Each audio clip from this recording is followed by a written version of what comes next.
I am Hindra Kumar, Senior Lecturer in Civil Engineering from Government Polytechnic College, Batala. Today, the topic of my lectures is on plane table surveying.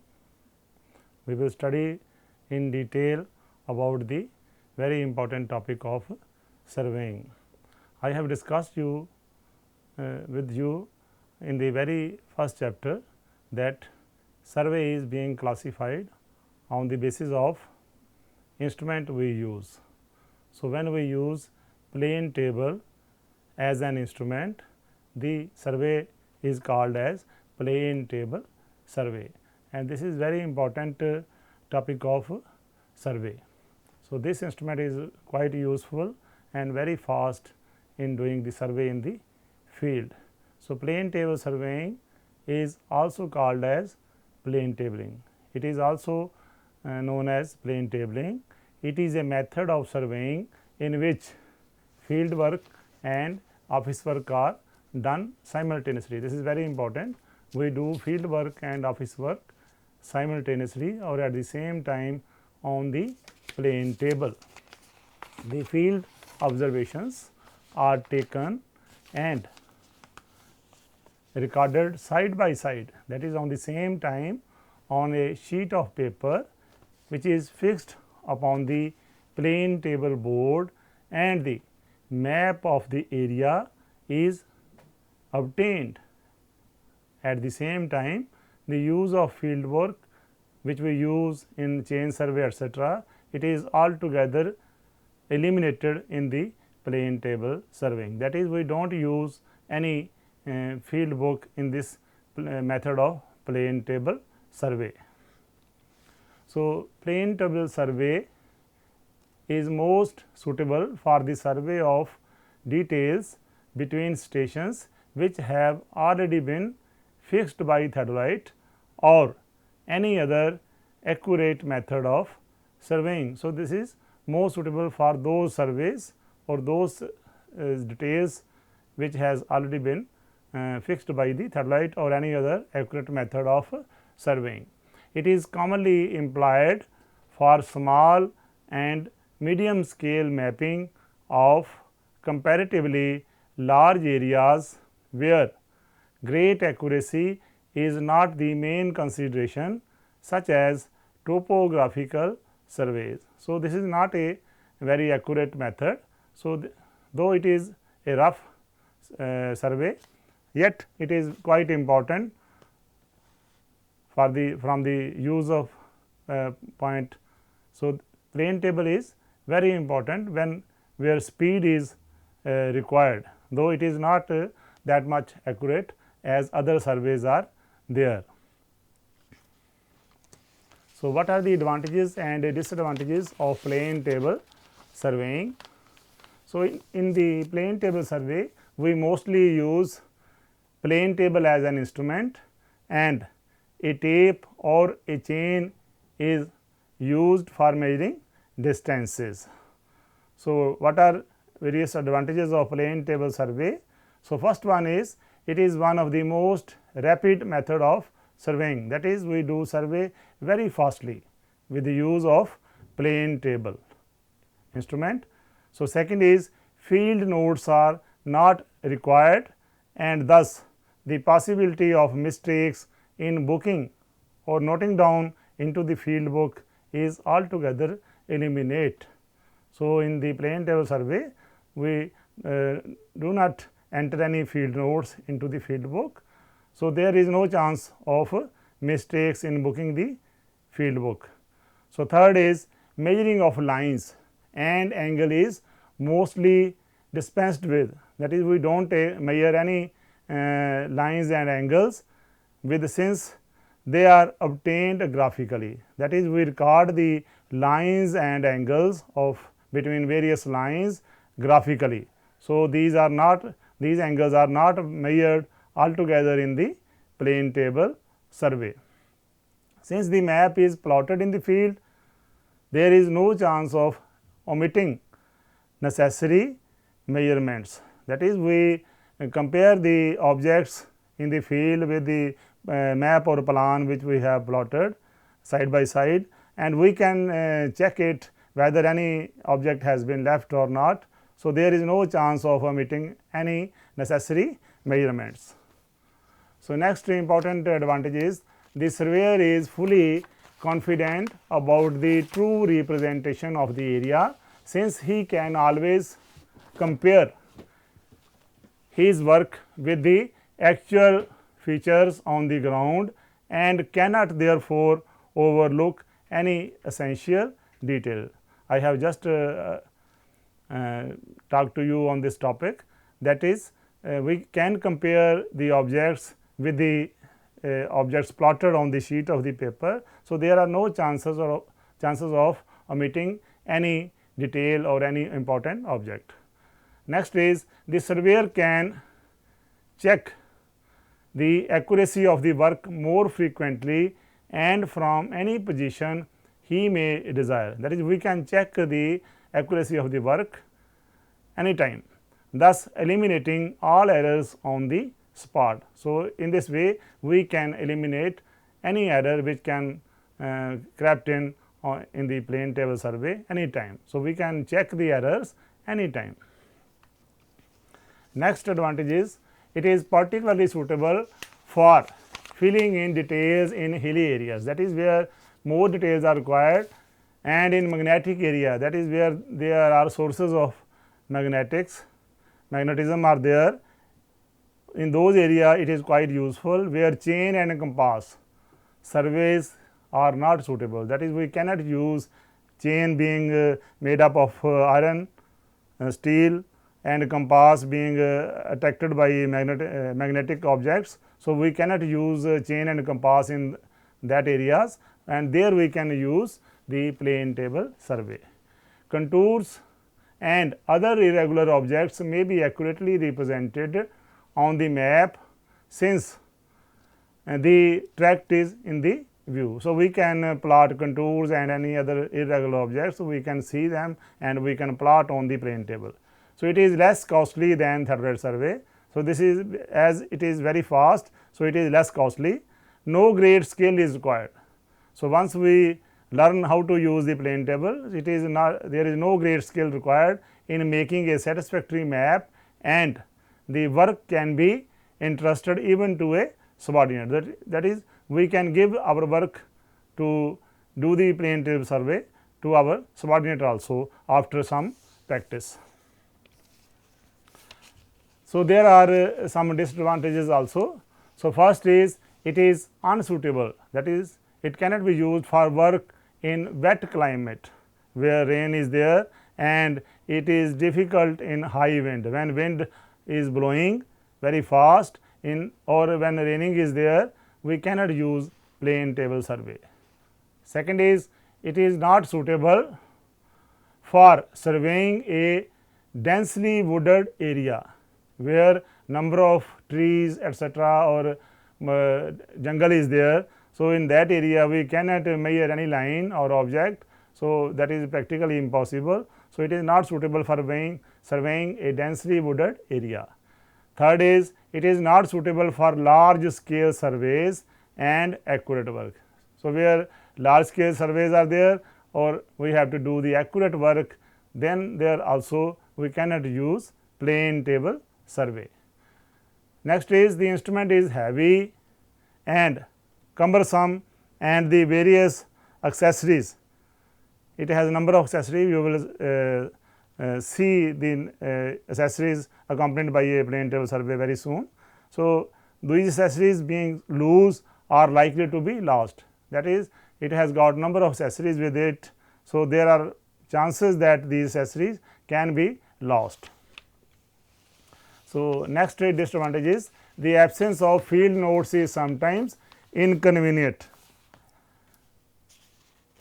if the survey has to be replotted to a different scale. That is, in case we have to plot this map on different scale. So, we do not have any field notes, then it would be difficult to replot the map again. So, only daytime can be availed of for the field and plotting work, whereas in other methods of surveying day can be used for field work and nights or even hot and rainy days when practically no field work can be done, that can be utilized for plotting. So, in the plane table area we can do the survey in the days only, that is we cannot work in the evenings or in the rainy day. So, plane table survey can be utilized only in a day. So, this is the equipment used in plane table survey. So, first is plane table or a drawing board, second is a tripod stand, third is alidade, fourth is plumbing fork or U frame, spirit level, trough compass, plumb bob, chain or a tape, arrows, ranging rod, etc. So, these are some of the accessories you will just see on your monitor screen. There are photographs of these equipments, you can see them. So, on the left of your monitor screen, a plane table board is mounted on a tripod stand, and on the right side of the monitor screen there is the bottom plate being fixed with the plane table board, and from that we can fix it on the tripod stand. So, this is the first equipment we have got, tripod and plane table board. So, it is just like a drawing board made of well seasoned wood like teak, pine, etc. The top surface of the table is well leveled. The size of the board varies from 30 into 40 centimeters to 65 into 75 centimeters in plan. At the bottom of the plane, I have just told you, at the bottom of the plane table board is a threaded circular plate for fixing the table on the wooden tripod stand with a wing nut. Tripod is also made up of seasoned wood, and the legs are fitted with a metallic shoe so as to fix it in the ground. This is the detail of the drawing board and tripod stand. Plane table is mounted on a tripod in such a way that it can be leveled, rotated about in a vertical axis and clamped in any position. Plane table stand is 1.25 meter in height from the top of the clamping head to the shoe. The plane table is used for fixing a drawing sheet over it. The position of objects is located on this sheet by drawing, raise and plotting the suitable scale. Second is alidade. So, you see on your monitor screen, on the left hand side is a plane alidade, and on the right hand side there are pictures of telescopic alidade. So, plane alidade is made up of brass or wooden ruler about 50 to 60 centimeter in length. It has sight vanes and object vanes. The front or object vanes and rear or sight vanes are folding type, that it can be folded. The sight vane is provided with a narrow slit, and object vane carries a horsehair or a thin wire in the center. The two vanes, when in erect positions, are at right angles to each other. One of the edges of the alidade is beveled, that is tapered, and graduated, that is some graduations are marked on it. So, what is about plane alidade? The beveled edge is also called the fiducial edge. The line joining two sight vanes forms a line of sight and is parallel to the fiducial edge.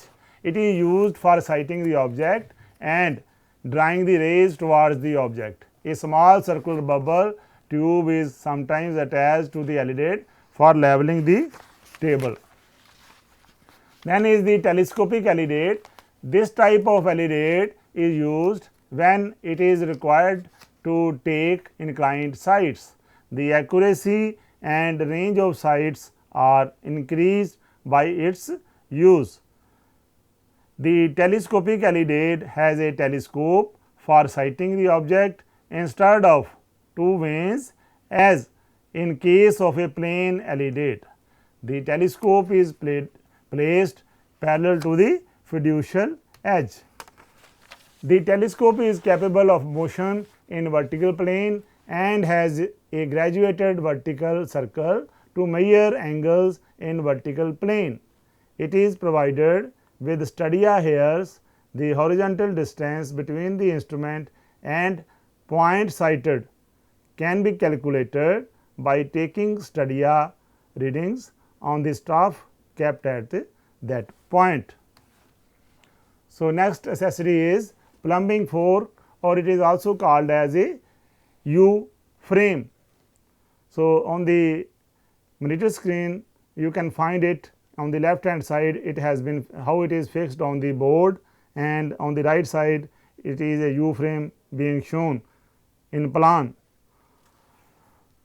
So, it is metal strip bent in shape of U having two equal lengths.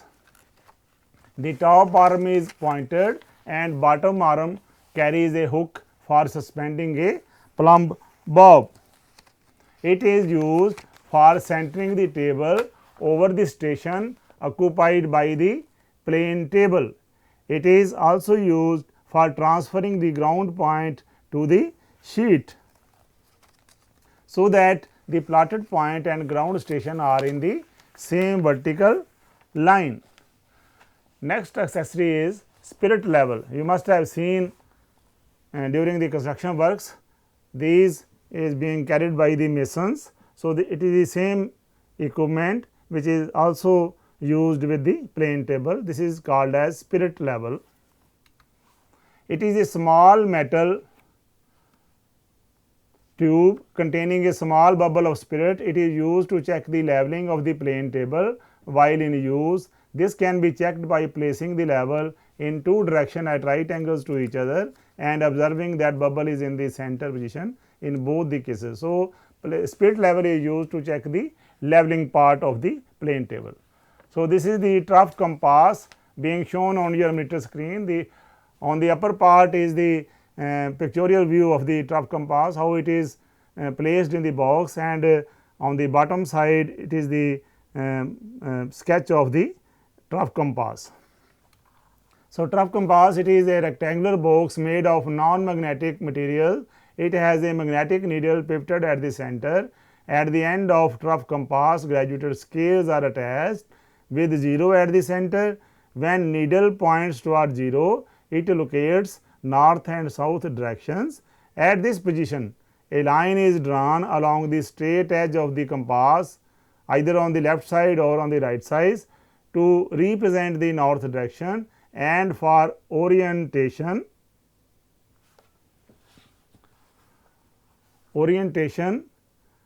and a compass to represent the north direction and for orientation.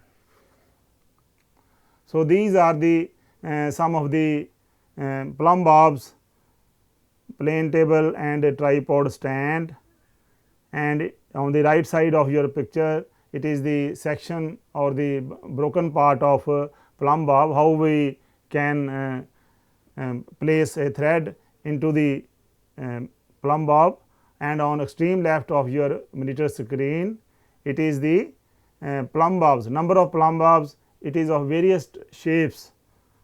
A trough compass is also shown, a thread is also attached to the plumb bob. So, a plumb bob is used to transfer the ground point into the on the drawing sheet fixed on the plane table board. So, on your monitor screen a number of accessories are being shown. First is tripod stand and plane table board, trough compass, number of plumb bobs of various shapes, and how can we enter a thread into the plumb bob. It is being shown on the extreme right side of the plumb bob. So, with the plane table we can use a chain or a tape. So, chain can be in a feet units, or we can use metric chains also. In metric chains there are 20 meter chain is there, you must have used these type of chains. 20 meter chain is there, 30 meter chain is there, and tape is there. We can use a number of types of tapes. Metallic tapes is there, steel tape is there, and mostly we use metallic tape. So, with the plane table board and other accessories, so chain or a tape is also used as an accessory. So, there are other accessories also, which is a ranging rod is there. You must have seen ranging rod, which is about 3 meter long.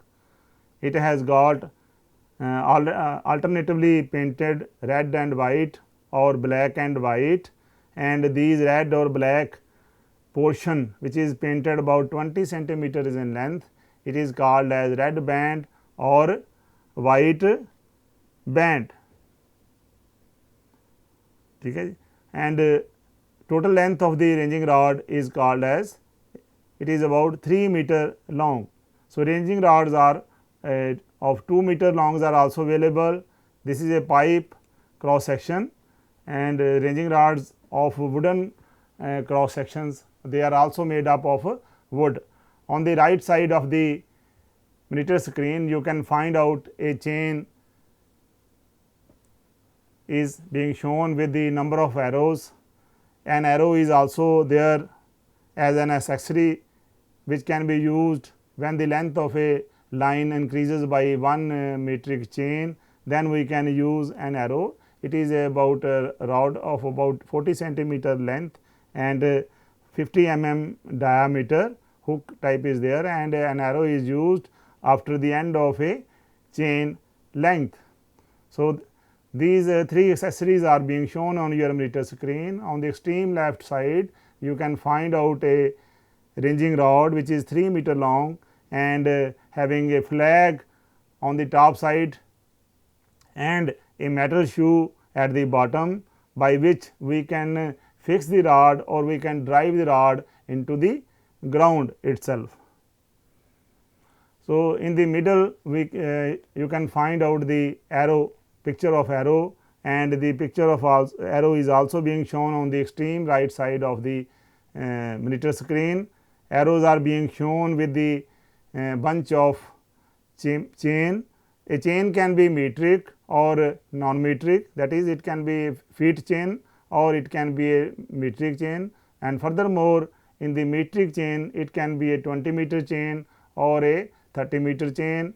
It can be a tape also. In the tapes, it can be metallic tape, steel tape, fiber tape, or any other type of tape we can use for measuring the distance of a line.